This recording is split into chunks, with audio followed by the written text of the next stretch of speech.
Accidentally idolize you like a god, like your every move deserved a round of applause. I'm stuck between loving you and wanting to become ya, wishing I could see myself with glory, love, and honor.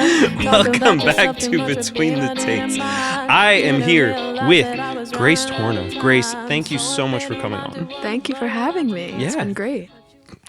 Loved having you on. I think you're the one who reached out to me about it, and in true Instagram fashion, I missed the notification for, I think, a week. And then you commented on a video, and I was like, oh, yeah! Yes, I know. I was persistent. Listen, persistency will get you many places. Thank you. I agree. But why don't you introduce yourself, let people know who you are, what kind of music you do, and let them know who your fantastic accompanist was. Okay, awesome. Where should I look, by the way? Wherever you want to look. You can look in a camera, look at me. It don't matter. Okay, I'll just talk to you. Okay, so my name is Grace Torna. I am born and raised Philadelphia girl. I started playing piano when I was 5, and I also grew up doing Italian folk dance. So a lot of music going on. And I started singing when I was 9, and I was trained classically for piano and voice. So I was doing opera, and I was playing a lot of like Mozart and Chopin and things like that. And then once I got into like my mid-teenage years and the beginning of college, I realized I really enjoyed contemporary music a lot more. So I started doing that, got involved in the student record label at Temple, which is actually how I got connected to my accompanist from today. His name is Thomas Cannon. He's amazing. Thomas. Go Thomas. He's a shredder on the guitar, and he rocks my socks. Golly. Yeah. Golly. But yeah, that's I don't know if everyone can hear him in the background. He's just going, golly.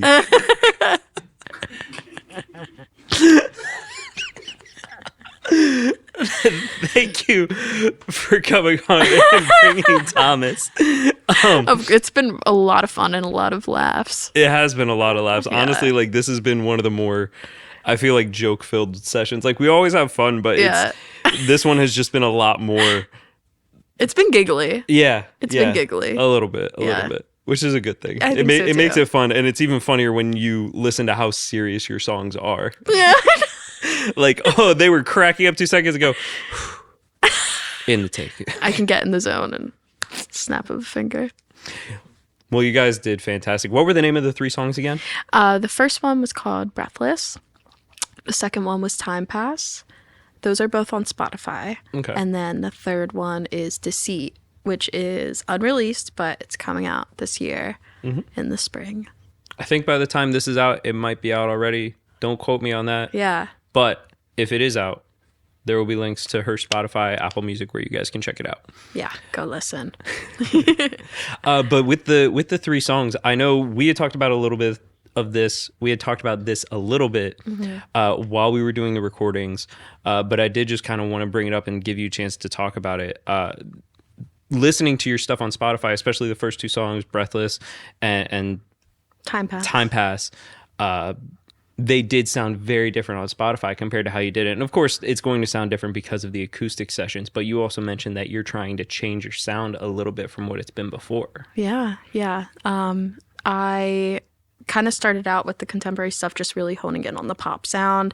I love Ariana Grande. I wanted to just emulate her in any way I could. And I think my range lends to that, but the passion for me isn't quite there with making super poppy things. And I've discovered recently, just in studio sessions and writing sessions and experimenting, that I think like an indie rock, lo-fi bedroom pop kind of sound comes a lot more naturally to me and lends itself to my voice a lot nicer, I think. I could see that with the tonality of your voice. I could see that style fitting in with you a little bit better. Not that you couldn't do the other things, because with you being so classically trained, I feel like that lends itself to being more articulate with the notes you're hitting, kind of Yeah. like how Ariana Grande does it, depending on the song, of course. Yeah, with all that training, I feel like it gives you more flexibility, I guess, to kind of jump around in genres. Do you feel like it's kind of shaped? Obviously, it's shaped your ability, but how do you think the classical training has kind of shaped your musicality today? I mean, like you said, I think it really has helped me be versatile. It's, helped me to sing safely. I know my range really well. I think in composition, it really helps when I'm in the studio. Not so much for writing lyrics. Like, I think in some ways it kind of challenged me having that classical background when now it comes to songwriting. But I would say just the musical composition side of it comes a lot more naturally to me because of it. Yeah. Yeah. And that it's nice to see when someone who comes across as like, I'm the vocalist and this is my artistry. It's nice seeing that they also can feel out the musicality. They know the music side of it as well. Yeah. Because I'm sure it makes it easier for you to tell people what it is you want out of the song. Like, you have it in your mind and you know what it is and you know how to say it, versus someone trying to be like, I want it to go da da da da, not da da da da. Yeah. Like, you can actually say what it is you want. Exactly. Out of them. Like, I have the terminology under my belt, which makes it a lot easier to make my visions come to life, I think. But obviously always still learning. Like, I really want to get into more music production. And because I feel like my terminology and what's the word, like trying to make what sound I have in my head come into the real world is challenging sometimes if I don't know how to articulate myself properly with the different tools and things. So definitely something I want to work on this year. Nice. Yeah. You were saying that a lot of your influence comes from Ariana Grande, at least with the old pop style, just because you're a fan of her. What would you say some of your biggest influences with the new style is? Ooh, that's a good question. Men I Trust, Claro, who else? A little bit of Frank Sativa, little bit of Nora Jones, maybe. Love Nora Jones. I know. Yeah, me too. She's got a great Tiny voice. bit of Pink Panthers here and there. Yeah. All right. Yeah. That's cool. I like when people have like a nice little range of artists that they pull from. Yeah. You don't want to sound too much like one person. No, I agree. With your song Deceit, there were some heavy lyrics in there, and of course now that I am about to ask about them, I can't remember any of them. But with Deceit, was there like a story behind the writing of that song?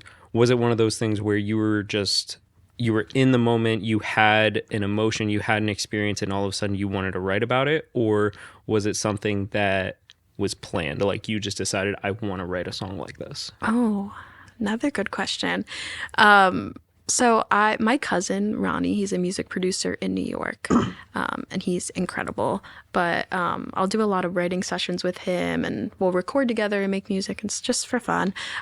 So this has happened to me a couple of times, but we'll plan a session on a weekend, and like the day before, the days leading up, something happens in my life that evokes a really strong emotional response for me, and I already have the session planned, and then I get there and we just write a song super quickly. And this is kind of one of those situations. So it did pull from real life, but we co-wrote it. We built on the concept of what had happened when I was being deceived, and kind of put a twist in it, which I really liked in the second verse, where I'm saying, like, you think you're being so discreet and secretive, but I have secrets of my own too, and you just don't know it. But yeah, that actually wasn't true, but it made it less pathetic. I don't think it's pathetic, but I get what you're saying. You don't want to feel like you're weak in that situation. Yeah. You want to feel like you have something as well. Take the power back a little bit. I feel like I shouldn't have said that, but it takes Leave away it all in. the mystique. No, fine. stories like that are a lot of fun to hear about the song. And honestly, Yeah. hearing that it was such perfect timing, it just makes you know like that song had to come out. Like It that song did. was meant to be Yeah, released. yeah, we wrote it super quickly. That's awesome. Yeah. That's really cool to hear stories like that about just the Yeah. writing process for people. Yeah. I think when it's effortless and it just kind of comes out of me, those are always the best things I create, Nice. I would say. Yeah. Yeah. What was your cousin's name? Do you want to shout him out? Like, try and find a way to Absolutely, yeah. put his links down in the description Absolutely, too. yeah. His name is Ronnie DeSimone.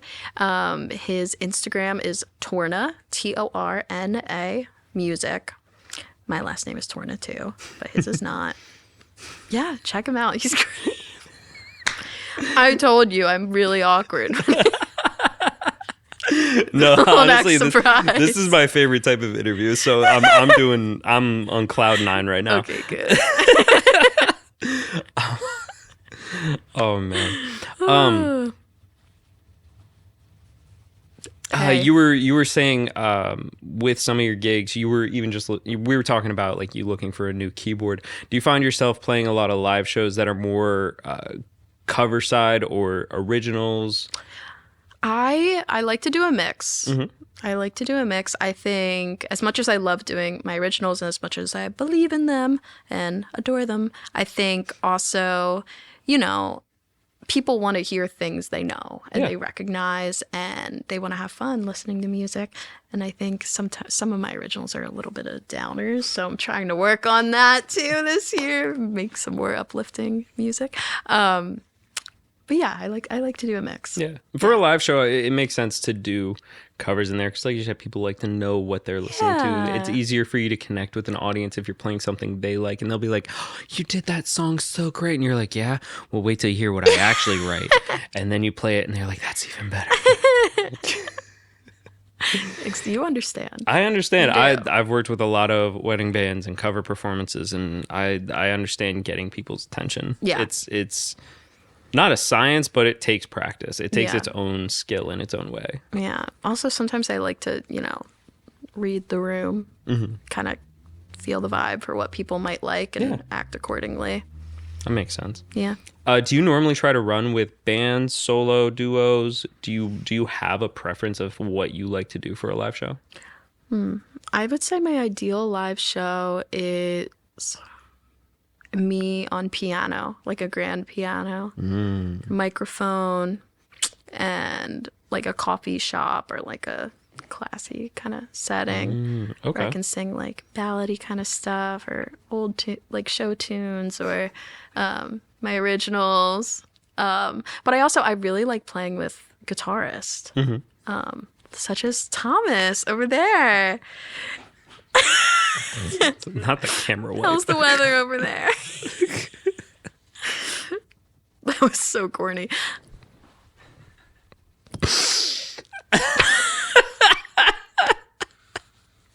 We don't normally do this with an audience. It's great. Yeah. It's been hilarious. Insert laugh track.